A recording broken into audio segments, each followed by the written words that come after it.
All right. Hello, everyone. Welcome to this session on multi-agents with DSPy and Databricks. My name is Austin, but before I actually go into that, some forward-looking statements, and as well as do your surveys. It always looks good to see how you felt about the session itself. So I'm kind of trying to go a little slowly so that people waitlisted can come in. But a little bit about myself. I'm a delivery solutions architect here at Databricks. I live in Los Angeles, and I have a huge passion for kind of machine learning, data science, generative AI, of course. And on the personal side, I'm a big swimmer, and I play a lot of video games. I'm sure that one game you see in that slide is very familiar to some of you. And these are my two beautiful cats. So all that to say, you're here today to learn about how you can build multi-agents with DSPy on Databricks. And this actually originated from a Medium article that I had written a few months back to kind of articulate the power of using your agents to not just use generative AI resources, but classical machine learning, raw Python, kind of whatever you need. So if you want to kind of see that example here, it actually goes through like a Pokemon agent as well to really highlight the fact that it's using different tools. So this is the original Medium article, but we've revamped it since. So the first thing is we need to level set. What exactly is agent or even a multi-agent? And I'm sure there's many people in the crowd that are like, OK, agent is just a glorified way of orchestrating prompts. It could even be just a RAG agent. I know some of you have been saying RAG agent, but some people's definitions differ. And sometimes, even in our official documentation, we say the industry is still defining AI agents. This is a very fast-changing landscape, and I think as long as you're able to use these tools to accomplish your use case or solution, I think that's what's most important, rather than debating on what makes something multi-agent or agent. So all that to say, agents don't need to be complicated. What we've learned, and then some of you may have seen the Anthropic paper that came out that talked about their experience talking to their customers and trying to build out their own agent systems. And what we've learned is that smaller models and classical machine learning still reign supreme. Why is that? The powerful large language models are very expensive. Frontier models are very expensive. Hosting anything higher than like a 70 billion parameter large language model is pretty expensive, at least until we get more GPUs, which is still a problem. This is not going to get cheaper, and these are good alternatives to accomplish your use case. Number two, don't make it too complicated. Just because you have more than, don't force the issue to have more than one agent in order to accomplish your use case. That creates a larger black box for you that makes it even more difficult to debug and iterate over. And number three, GenAI alone is just too inconsistent. When you integrate things like function calling and other tools and just good Python code, you'll find that you will get better results than just using GenAI by itself.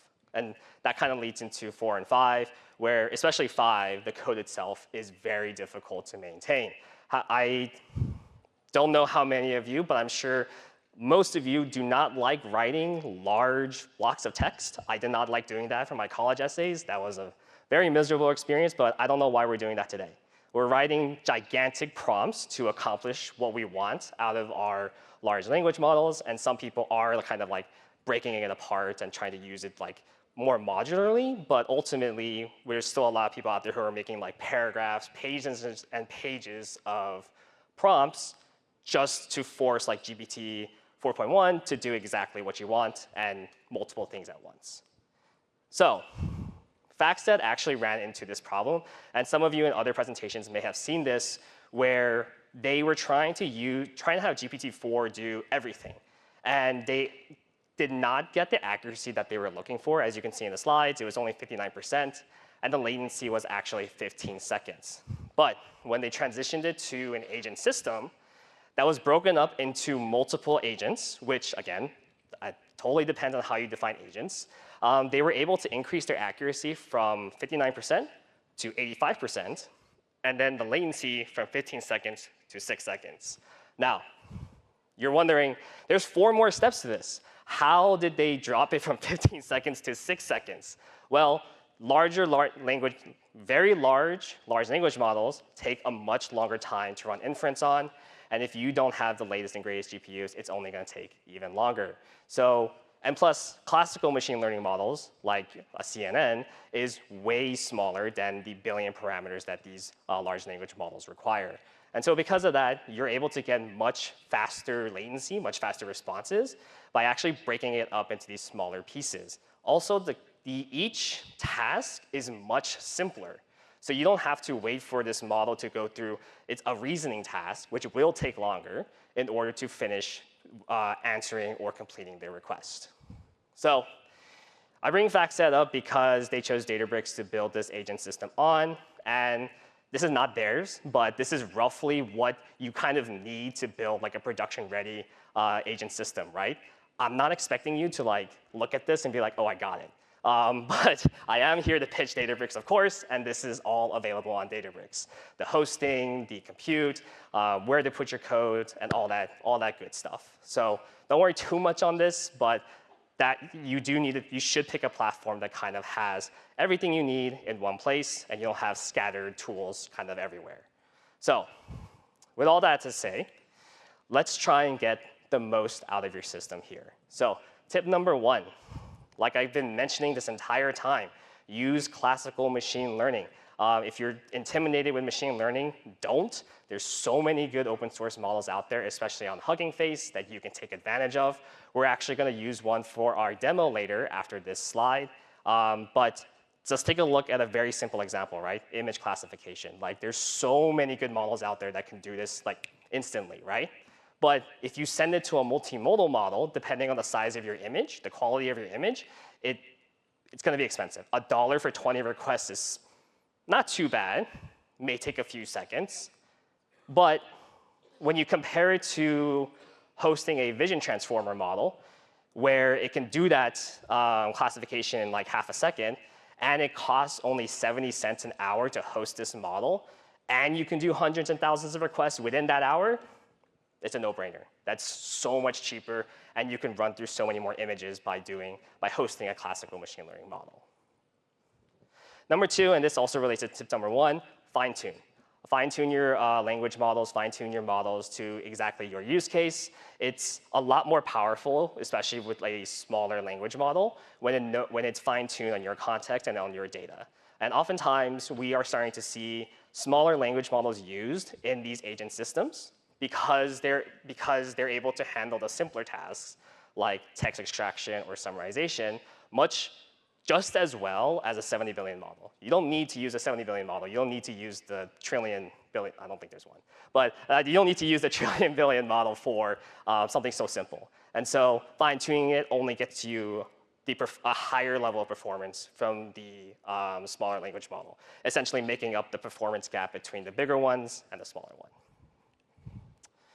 Tip number 3 is use function calling to hit different services. I'm sure by now you all know, well, actually, I'm not going to make that assumption. Function calling is very important. You should use function calling to hit any other data sources out there via API, via just Python. It can be like a Python calculator function that you call to do math so that the large language model itself is not doing that. There's many different things that you can do for function calling. I'm not going to go deep into this, but for this example on the screen, you can see there's an agent that kind of triages it to the right function, gets an output, takes that into consideration, and then gives that out to the user. So now it's actually becoming data intelligent and able to respond to your queries based on valuable data that you likely have. And tip 4, again, the pitch. Databricks, one place. Databricks has a place to do your model evaluation, how to build your models, to serve your applications, to make vector search, to do your RAG applications, serve that data, serve those vectors, do governance on Unity Catalog. There's a whole data platform with Delta tables, Iceberg, all that cool stuff. And finally, MLOps, LLMOps is the core of Databricks. And so all this to say, Databricks has everything on that one platform, and we don't really try to lock you into a single model or anything like that. Like we welcome you bringing open source models and models from other providers so that you can use it for your agent system. So, quick pause so I can take a breath, but we're gonna do a demo. And it's gonna be live, so please bear with me. So, but before I actually run into the demo, this is what's gonna happen. So let's set the stage. For this demo, we're going to be pretending we're some kind of healthcare provider company. We're going to be receiving some kind of PDF, no idea what's in it. And then we're going to have a vision transformer image classifier classical model from Microsoft. It's pre-trained for 1,000 image labels to see if we can, just based on that model, identify what this image is. So that's this part right here. And then based on that output, we're going to send it to the image analyzer agent and have Llama 4 Maverick review that output. And then let's decide, is this good enough? Or should I send it to another vision model to get more information out of that document so that I can determine what exactly this document is? And I'm going to use good old Tesseract here. I'm hoping if you're in the back, you can read that. But we're going to use good old Tesseract to do text extraction. I'm sure many of you have used Tesseract in the past. And then we're going to do that one more time.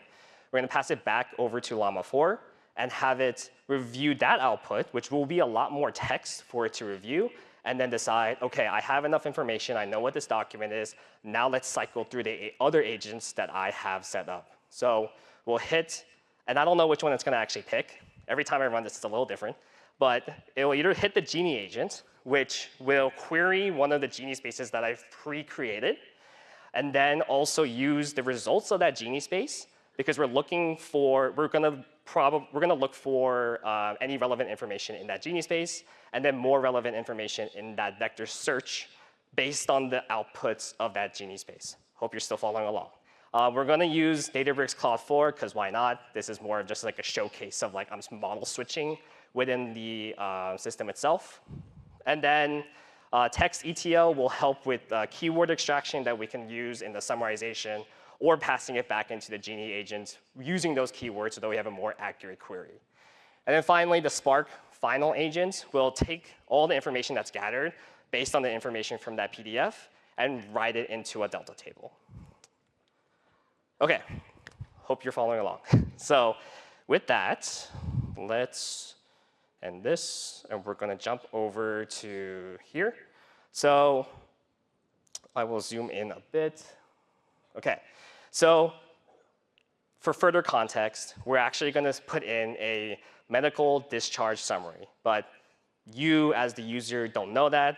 You, as the audience, know that. So our goal is going to be, and the query is going to be, get an updated doctor's note column for John Smith. John Smith is in this document, so the agent system doesn't know, and I'm not specifying John Smith. That's just the patient name in that document, and the agent has to figure that out. So I'm only showing you this query because we have one row of John Smith where we have a doctor note of sleep more. I'm sure a lot of us can benefit from that. And no deductible information. I'm going to add in the query that I want to see deductible information. But in a medical discharge summary, you're not going to have that information. And you can see in my structured data, I don't have that information either. And that's where the vector search comes in, because before this presentation, I actually have a vector search index that contains insurance documents based on the insurance name as well as the insurance type. They're all examples. They're really just kind of examples I found online. And we're going to use that and match it up to what John Smith's insurance information is to find the right document and then find a deductible. And this is where maybe a multimodal large language model would be more important, because this is a much more complicated task. So we're going to use this information right here. OK, now let's give this a try. So I'm going to upload that discharge summary. OK, and let's start processing. So first, we're going to process those PDFs into images. OK, it's going pretty fast. And now this first response is saying, after the vision transformer, I'm realizing I don't have enough information about this. So I'm going to actually move it over to the Tesseract OCR.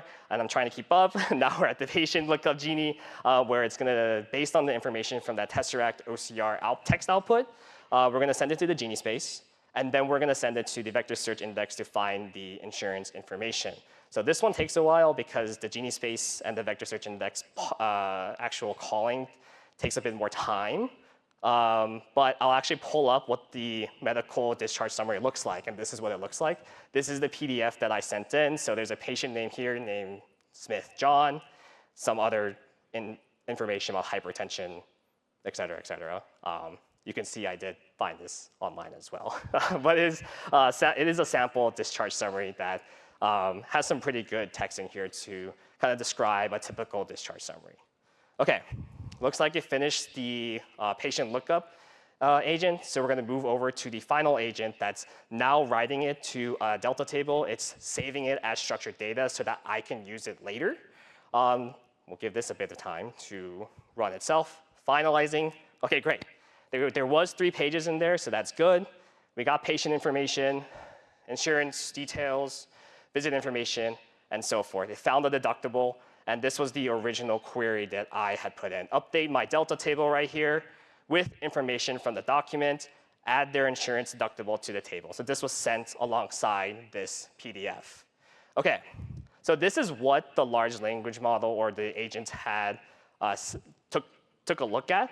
But as you saw in the beginning, this is just one row. So let's actually verify if the table itself has another row with John Smith in it with an updated doctor's note column and a new column called deductible. So I need to turn my Gradio instance off. Let's rerun this query and pray. And there it is. There is another column here with the doctor notes from that document, as well as a deductible for 2,000 individual and 4,000 family. So again, if you're imagining yourself as a user, I have no idea what's in this document. Someone had just uploaded it, and we trusted the agent system to make the decisions to extract what I needed based on the original query, which was this. Just update my table with information from the document, and then we add their deductible to the table. So thankfully, my live demo worked. So we're in good shape. So with the time that we have left, I do want to quickly go through the DSPy part of this. This took a little longer than I thought, but I'm going to essentially run through some code to really highlight how DSPy has made this a lot easier for me to develop a multi-agent system. So I'm going to skip all this. This is a notebook that I will make public in a repo, so you're more than welcome to come and try it. But let me skip all this because this is all like ingesting the data ahead of time. This part would be good in the workflow. Like if you had a PDF land in your cloud storage, you want to do like a job to like actually convert it. That would be a good step before this. This is tool setup, getting the genie spaces, the vector search, the model serving endpoints, and so on and so forth. And now we're in the DSPy part. So DSPy is great because if I was trying to test and use different models, I just need to assign them like this. I can use the Anthropic provider. I can use Databricks. I can use OpenAI. I can use Bedrock. It doesn't matter. You don't have to reinstall another library. You just need to change this string to the provider and then the model endpoint name. That's all you need to do. The rest of your code will be compatible, and you don't have to change anything else. So very, very helpful for development and iterating through over that. DSPy base type is a new object that's coming out as part of DSPy 3.0, which you should attend that session. That's tomorrow. But this is pretty much Pydantic base model, so just look that up if you don't know what I mean by that. So we're going to blow through that because I want to focus on DSPy signatures. Signatures is how DSPy takes your code, and that's how you're describing what the model should do to accomplish its task, right? So this first one is a text summarizer extraction. That was the text OCR agent that you saw in the diagram. But all I need to do for this is define a doc string. Our recommendation for this is that if you do good documentation, which I hope you do, you would write something similar like that to this. Obviously, this isn't a good example because I don't write good documentation. But you can see here that will influence and that will allow DSPy to adapt that as a part of the final prompt that it sends over to the large language model. And we can define input fields and output fields. This is just telling DSPy that I expect 2 string inputs and a memory history input. Without these 3, it will reject it. And then I need to see 4 outputs, the response, the summary, keywords, and the next agent or tool, which I use to identify which agent to go to next based on what the large language model thinks.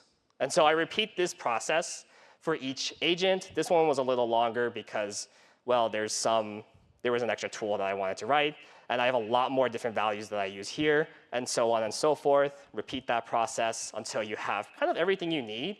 But the best way to think about it is if you need to accomplish a task, try and write a signature if it's very specific and it's not duplicative or not redundant. Step 5 is just testing to make sure that each of them work the way it intends. So again, it's just testing, so I'm not going to focus too much on this. But I do want to show you the implementation of this where I put it all together in a DSPy module, a custom one, where I define a base document ingester, DSPy.module, initialize some of those agents using DSPy.react, predict, and so forth. These are pre-built modules that I can use to interact with the large language model. And then I use that throughout this class, right? It becomes a DSPy module object. I put the tools that I need to use here in this class as well. And if I scroll down, there's the Genie tool itself to actually interact with the space.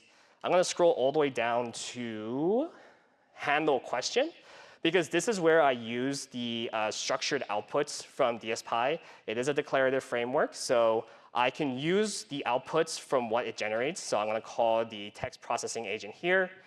This text agent response, as you remember, I had like 3 outputs for this signature. So I can call them directly using .response, .summary so far, and .next agent or tool. The best part about this is that I don't have to rerun this again. I can just use it downstream in my other agents, like this, text agent response.summary so far, and now I have that values, that very specific value. And the same for the Genie agent response here. You can see that I'm using the outputs that I defined in that signature within the code itself so that I can use it through my Python logic. And you can see more of that logic happening in the forward method, which is actually what gets called when you call this module. So a lot going on, trying to cram it all in like 30, 35 minutes. But to then use your module, you just instantiate the class and then provide the query and medical summary. So just so you can see a little more detail into what was happening in that Gradio instance, I do have some print statements that I wrote that you could take a look at. But let's go here. Here, the text query being sent for the vector search, insurance company 1, PPO deductible, John Smith. So the agent knew that, OK, I'm sending it to the vector search tool now. It would be better to send some keywords in. So it created some keywords to send to the vector search instead of the original text query that I had put in. And so it's using the context from that document to better call the vector search tool. And then I think and if you go more, and then this is more of like a summary of like everything it found, right? The Genie agent pulled this information, and then it used that to do more things. This was the original query that I sent.